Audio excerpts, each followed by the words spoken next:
تو اللہ پاک فرماتے ہیں اولئک علیہم صلوات من ربہم، تو یہی وہ لوگ ہیں جن کے اوپر ان کے رب کی طرف سے صلوات ہوگی، اور رحمت اور وہ رحمت ہوگی۔ اب یہاں پہ اللہ تعالیٰ جو ہیں اس طرح کا ریئیکشن دکھانے والوں کو یہاں پہ سرا رہے ہیں۔ صلوات کا لفظ جو ہے یہ صلہ سے ہے، اور صلہ کا جو مطلب ہوتا ہے یہ دعا کے لیے بھی آتا ہے، رحمت کے لیے بھی آتا ہے، لیکن لفظ صل جو ہے اس کا مطلب ہوتا ہے ملانا۔ اس لیے ہم یہ کہتے ہیں اللہم صلی علی محمد، تو گویا کہ جب انسان دروشی پڑھتا ہے تو دروشی پڑھنے سے وہ کس کے ساتھ جڑ جاتا ہے؟ اپنے نبی کے ساتھ جڑ جاتا ہے۔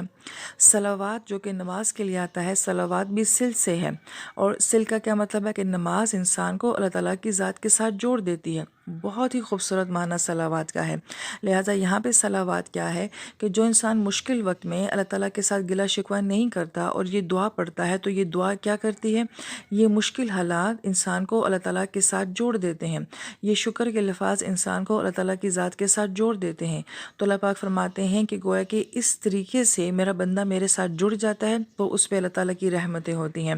اس آیت مبارکہ میں صلوات اللہ تعالیٰ کا بندے کو سراہنا ہے کہ شاباش میرے بندے، تم نے کیا خوبصورت ڈائریکشن دیا اس غم کے اوپر، اور اس میں تم نے مجھے کیسے خوبصورت انداز سے یاد کیا۔ اولئک هم المہتدون، اور یہ وہی لوگ ہیں جو کہ ہدایت کے چاہنے والے ہیں۔ مہتدون جو ہے یہ باب افتعال سے آ رہا ہے۔ جب یہ باب افتعال سے آتا ہے تو اس کا مطلب ہوتا ہے کسی چیز کا چاہنا، تمنا کرنا، خواہش کرنا۔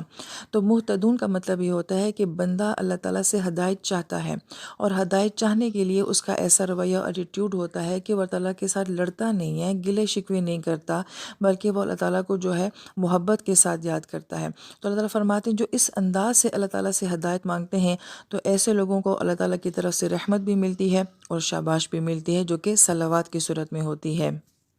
پھر چونکہ مشکلات کی بات ہو رہی ہے، امتحان اور آزمائش کی بات ہو رہی ہے، اور صبر کی بات ہو رہی ہے، تو آنے والی آیت میں جو ہے دنیا کا بہترین صبر جو ہے وہ بتایا جا رہا ہے۔